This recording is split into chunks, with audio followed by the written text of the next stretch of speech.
Hey guys, welcome to the channel. In this video I'm going to show you how to use the Dji Go 4 app. So to get started, we're going to tap these three little dots on the top right hand corner. And you press that, and then we're going to press the drone icon. First we have remote identification. If we tap on that, we have the UUID, identification and flight information. So you usually want to just keep this on default. I wouldn't mess with those unless if you know what you're doing. This only applies to people on ground, and they can see where your drone is as if you were an actual plane, so they know where you are. It's like a license plate for your drone. Next we have basic settings, the home point settings. So there's two icons right here. There's home point from where your drone took off at, and home point from your current settings. So if you're flying your drone and you're constantly moving, and then you stop and you want your drone to fly to you, you're going to press this little human icon right here. And that means it's going to return to your phone GPS. Right now it says weak mobile device GPS signal loss because I don't have my GPS on. If I had my location on, then it detects my GPS, which therefore when I tap it, it has to get connected. And then next we have the return to home from where you landed off at. So if we press OK, it's going to detect where my drone is right now, and you can only do this before takeoff. The home point has been updated. Please check it on the map. It tells you right there that it's been updated. Okay. Next we have RTH and current altitude. I'll just keep that at default. And then next we have enable intelligent flight modes. So there's S, P, and T. S mode stands for sport mode. Basically you get the full advantage of speed on your drone, which for the Mavic 2 Pro I think it's 45 miles per hour. You get to go as fast as you want, but the obstacle avoidance is disabled. So don't use sport mode if you have a hard time controlling your drone, and if you want the obstacle avoidance on. P mode stands for max flight of only 14 ms, which is about 30 miles per hour is what I've experienced with it. And obstacle avoidance is enabled on this mode. And then last is tripod mode. Max flight speeds of 1 ms. It's very, very slow. Great for beginners if you're just starting out and you just want to get this in the sky and get to know the controls. Put it on T mode. Sensitivity is really, really reduced, and help fine-tune composition smoothly. And obstacle avoidance is enabled on this mode also. Next we have the return to home altitude. This is the altitude that your drone is going to fly up to if you press the return to home button. Also, this is set to, if an emergency happens and it's a return to home, it will also go up to this flight. So for this instance, it is at 40, and I'm going to just change it to 35, which is 114 feet. Trees around my area about 67 feet, so this is a great height for going past that. Note that FAA restrictions, max flight is 400, so you can't go anything higher than 400 unless if you're in a radius of an building of 400 feet or something like that. So beginner mode, basically with this mode, it restricts the flight distance, the radius of the home point, and very, very slow speeds of the aircraft. So if you're a beginner, use this. If you just want to pop the drone in the sky and fly it, turn this on right there, and then it tells you it's enabled. And we're going to go back, and we're going to turn that off. maximum altitude. So this is the maximum altitude that your drone is going to be capable of when you're flying. This is not the return to home. This is just maximum altitude when you're flying. So right now I have it set to 492 feet. FAA restrictions is 400 feet. I usually have it set at 400, but for this case I have it set at 500. And the reason for that is if you have birds coming or emergency that you need to go be able to fly a little higher, then I would set it a little bit higher. But don't pass 400 unless if you have an emergency um, that is coming. This is distance limit, maximum flight distance. So if you have this turned on, basically it limits how far the drone is capable of going away from you. So for that, I'll just leave it off. I usually fly close to me. And then we have advanced settings. EXP. This is the throttle up, rotate right, and forward right. I'll just leave this at default. This is the controls for the throttles, the right and left stick. You mess with it by putting your finger on it and you move it around to how you like it. I'm just going to keep it at default, which was 0.20.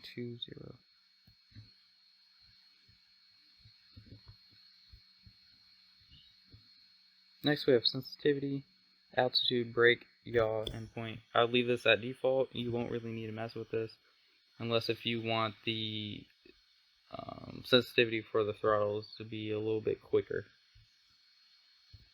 And same with these ones. If you want it to be a little bit quicker, you can make it quicker by 20% more.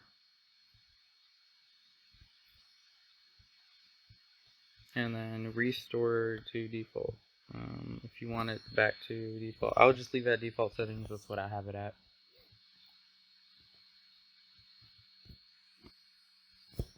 This is a sensor state, IMU and compass. Basically, it tells you if it's excellent, good, or poor. If it's poor, you're going to have to recalibrate your compass for your drone. So for this instance, it's good for me, so I'm going to keep it. And you won't really need to mess with this. It'll tell you before you even open the app that you need to update your compass.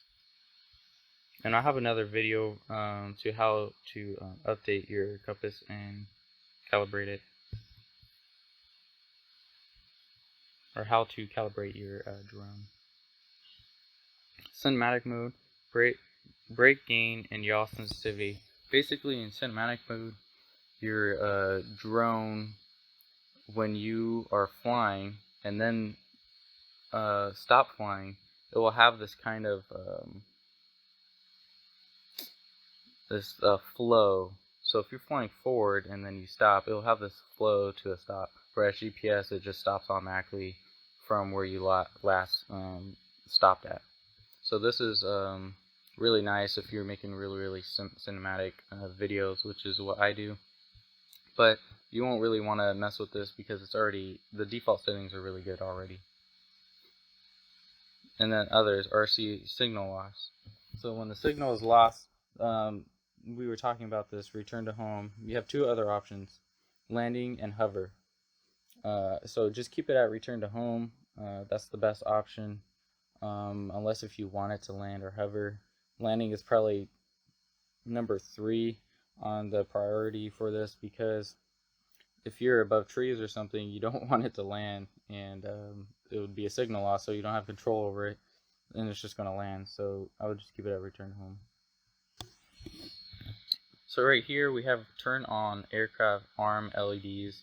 If you turn these on, your lights will show like how it did. The 2 right LED lights on your drone arms will light up.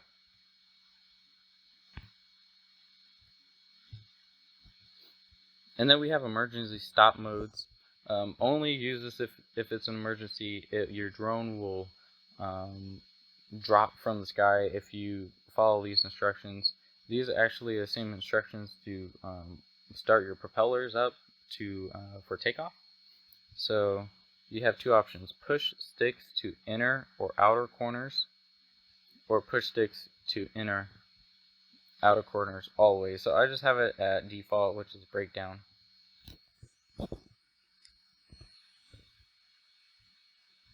And that's for advanced settings.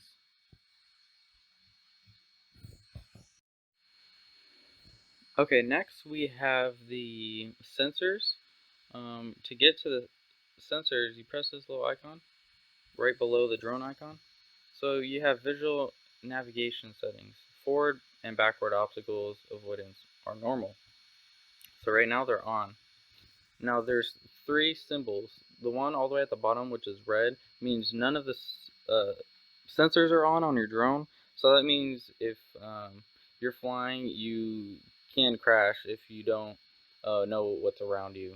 Um, so you want to make sure that those are green, and if they're not green, and if they are red, usually that means it's dark or you have it on S mode. The sensors won't work if it's too dark outside.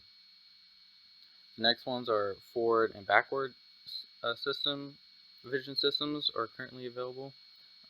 This works in P mode and T mode, not S mode. And then the very top ones mean all the sensors are working. All the sensors are going to work only if you have it in active track. So that means when you're flying and you throttle to the left, and you can potentially crash your drone because the sensors aren't on, only for the active track. So to enable the sensing of sensors, you have to click this, which I just turned off, and then to turn back on. Display radar chart. This is set on to default. This is really nice because if you go to here, you see where the red lines are on the bottom and the top.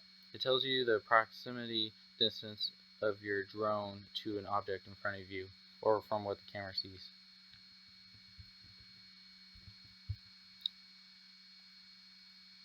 So having that turned off, you won't see those anymore. So I would leave those on. I use it personally also. And then you have bottom auxiliary lightings. These are lights on the bottom of your drone. You can have it on auto, on, or off. So on, as you can see, it it has brightened up what was in front of that drone. Or auto.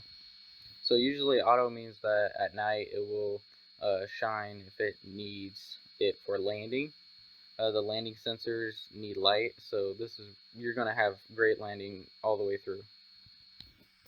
And then also you have advanced settings for this too. You have enabled downward vision, positioning, and landing protection.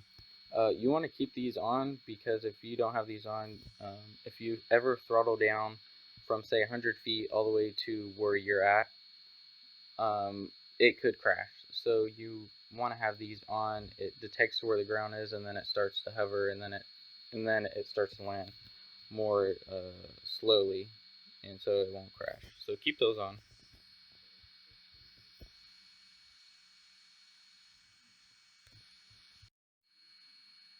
Next, we have the remote controller settings. To find that, it's right below that one, right there in the blue. Remote controller settings. So we have calibration. In order to calibrate your controllers, you need to power off your aircraft and then calibrate the remote controller. And the remote LCD screen. I will have a different video for this just because there's too many details about this. And then stick mode. These are modes for your sticks, the left and the right. I have it on mode 2 where the left stick throttles up, throttles down, yaw's left, and yaw right. And then with the right stick, you have full control of the drone and where it's going to move at. So mode 2 is really cool. I think default is mode 1, so it depends on what you like, and you just get a feel for it. Or you can do custom, you can make your own. So I'm going to keep it back at mode 2. Button customization. So there's two buttons on the back of your remote control. One is C1 and the other is C2. I have one of them at center autofocus and the other at cambered forward and down, so the camera can look forward, and then if you press it, then it looks down, and vice versa. So with C1 and C2, you both can customize it to whatever one you want. Control the headlights, LED lights, what we were talking about, the red lights in the front, you can turn those on and off. Center metering, AE lock, which is like the focus. Camera settings, it opens up on your phone. Camera forward and down, that's what I have. FPV or follow mode. Switch GS to FPV. Battery info, navigation, and so on. Bottom auxiliary lighting. Next is the 5D button customization. It's another button that basically does the same thing, but you can change the settings for what it's used for. So you have up, down, left, and right. For up, I have increased aperture, so you can change these also. Say increase EV, camera forward or down, decrease aperture. So I have the EV and the aperture set on all of these. And then remote controller linking. Next we have the video transmission linking, which is right here. It's HD, right under the remote control. Image transmission settings. So the channel, you can have 2 channels on. I would have to restart my aircraft and controller to do this. But right now it's at 2.4 gigahertz. You can go up to 5.8 gigahertz, or you can have it on both. So I have it at 2.4, which means it can go far away from me. 2.5, that means if you're flying close, it's going to have really, really great um, image transmissions. So what you see on your phone's LCD screen is going to be much clearer with both of them turned on. Channel mode, you can have an auto or custom bandwidth, 10 megahertz or 20 megahertz. So just keep that on auto. Image transmission mode, so you can have it on regular or you can have it on HD. If with regular, the megabits per second go down, so I want to prefer to use that. That means that it might lag what you see from the drone. So if it's on regular mode for default, you want to change that to HD mode because it makes your megabytes per second go up. And that's the settings for image transmission settings. Next we have battery settings. It's right below HD, right there. And this, you get to check the battery, the aircraft battery's voltage. So you want to make sure that all of these batteries right here are the same number. So we have 4.02, 4.01. If it's off just a little bit, that's fine. 0.4.01, and they change too while the battery is getting drained. And then 4.01 again. And the total voltage is 16.05 for this instance. So you have the smart return to home next. The aircraft will return home when the remaining battery is only enough for RTH. Basically what that means is there's a little monitor up here that determines how far away you are and how much battery is remaining to come back home. So you want that on if you want your aircraft to come back to you, if it knows that it won't have enough battery to do it later. So just keep that on. And low battery warning, basically the remote controller will beep at you continuously when your aircraft's at 25%. And you can change this. You can have it at 35 all the way up to 50%.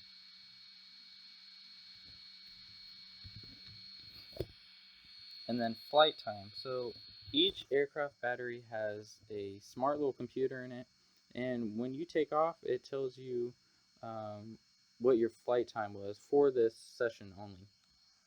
So I haven't taken off, so it's at 0. Next is show voltage on main screen. I have this turned on. Default is turned off.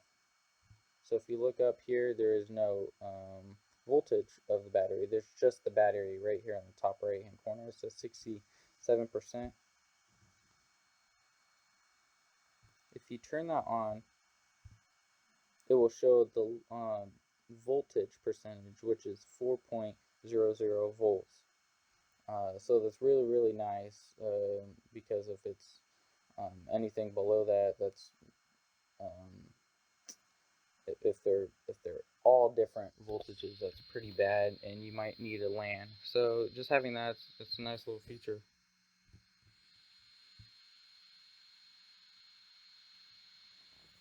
Next is time to discharge. If you fully charge your battery up, that is bad for your battery, unless if you're going to use it for session, like right away. So what DJI has done is when they put their little computer in each battery, um, you can pick one of these days. Say for instance 10 days. If your battery is at 100%, it's going in 10 more days. It's going to drain it to 65%. And the reason for that is because if you keep it at 100%, it's going to drain and decrease the life cycles of your battery. So I have it set to 3 days, and 3 days is just fine. Details.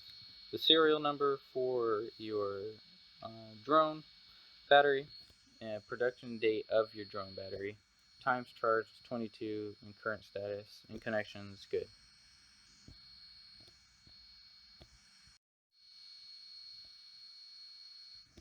Next we have the gimbal settings. There's two gimbal modes. There's FPV and follow. Basically when you have it on FPV, the camera tilts right or left if you're turning right or left on the drone. If you want to make cinematic photos or videos, you don't want FPV on, you want follow mode on. So just keep it on follow. And if you want to see what FPV is, just turn it on and throttle your drone to the right, and you'll see the difference. Camera gimbal advanced settings. So you have max gimbal pitch speed and then gimbal pinch smoothness. So actually I messed around with this just because um, you can move it faster or you can move it slower. The gimbal pitch speeds are the little knobs where your fingers lay place, and you can move the camera down with the left stick. Sorry, not the stick. Um, Little roller at the top left.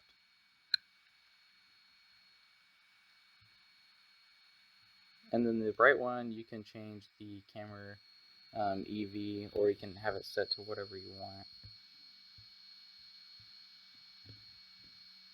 And then you can reset all right there at the bottom. And next, we have the general settings. Right here at units, I go by miles per hour. You can go by metric, ms, or kph. So I go by mph, miles per hour. So next we have live streaming platform. You can actually live stream the video from what your drone camera sees. You can live stream it to Facebook, YouTube, Weibo, or custom. Next is video catch. So this is really, really nice because when you're flying and you start recording, if you turn this on, it will keep the video onto your phone device.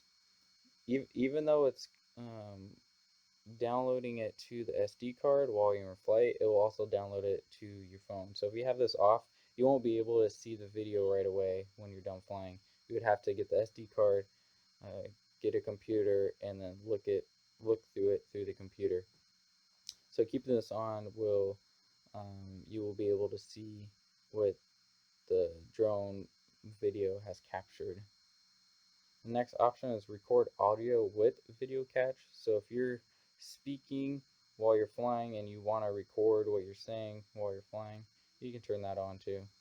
And then it's right here, it asks me if it will allow me to. I'll just press allow.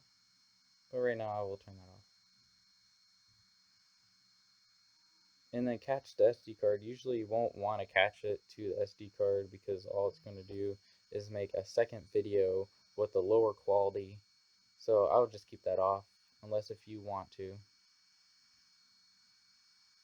And the largest video catch capacity for your phone, you can set it, I set it to 7 gigs. You can go all the way up to 16 or auto. So check how many gigs you have on your phone and how much space you have left. For this instance, it's 7 gigs. Adaptive reduced catch resolution, and we have auto video catch cleanup. Basically what this is it will clean up the 7 gigs that has put on your phone by the oldest video first. Um, so it would go by oldest video if you don't need them. So if you want to keep all of 7 gigabyte cache on your phone and you don't want this to clean it up, then you can just simply turn that off.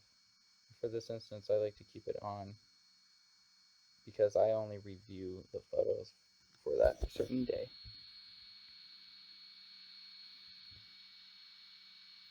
Next we have device name, and for this instance I named it Javassier Mavic 2 Pro.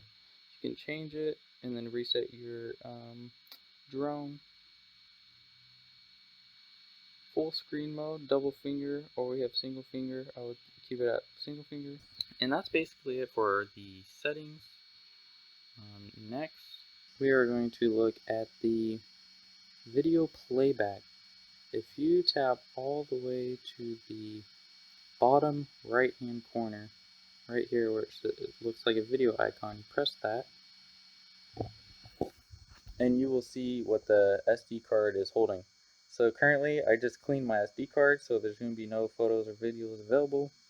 But if your SD card is full of videos or photos, it will show them here. And then you can also see internal storage. And these are the clips that I have got each internally because you have an 8 gig internal um, um, storage too in your drone. You can look through just videos, just photos, or if you tag favorites in there too. So I'll go to SD card. Right above the video playback, we have settings for your camera. So right here, I have it in manual. So I can manually change the ISO, aperture, or shutter. And then this is the EV at the very, very bottom. This is -3. So right here, we have right next to the camera, right on the camera icon, if you click that, you can change the photo settings. You have single shot, HDR, hyperlight, burst mode, AEB, interval, and pano. So a single shot, it will take 1 photo. HDR, it will take 3 photos, changing the EV to, I believe, negative 0.3, 0.0, and positive 0.3. And then next we have hyperlight. This is good for night photos. Burst mode, it'll take multiple of photos. Interval, pano. You have different types of pano. You have sphere, 180, horizon, and vertical. So I've used these before. They take a while to do it, and you have to leave your throttle sticks alone while this is happening. So I'll go back to single shot. Next we have image format. Do you shoot in RAW, JPEG, or you can shoot JPEG plus RAW? Um, if you're a professional photographer, you are familiar with RAW and to shoot only in RAW. So I shoot in RAW because I edit my photos post-production. If you just want to get a quick photo, and with it kind of color graded already for you, the JPEG is great for anybody. I'm gonna go back to RAW. White balance. You have auto, cloudy, sunny, neon, custom, and all that. So I leave it at auto. But if it is cloudy, it would be better if you use cloudy because the white balance will adjust to that. Next you have style, landscape, standard, or soft. Just leave that at default. And then color. For this instance, we have none. Image ratio, you can change the image size to 3.5, 3.2, or 16:9.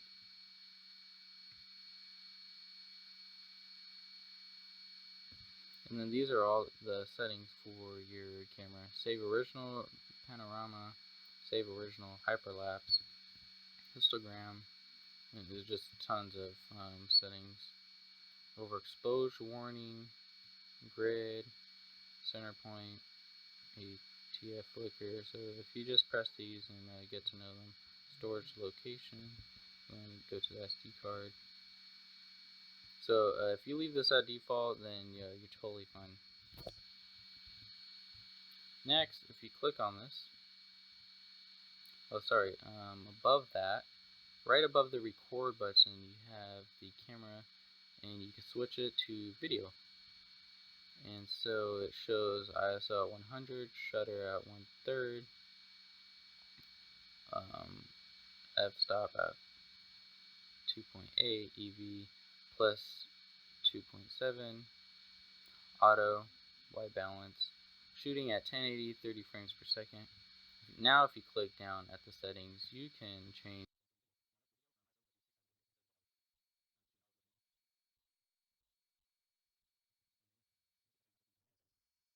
Next we have the video recording formats and things like that. Video size, you have the option of 4K, HQ. You can shoot at 24, 25, or 30.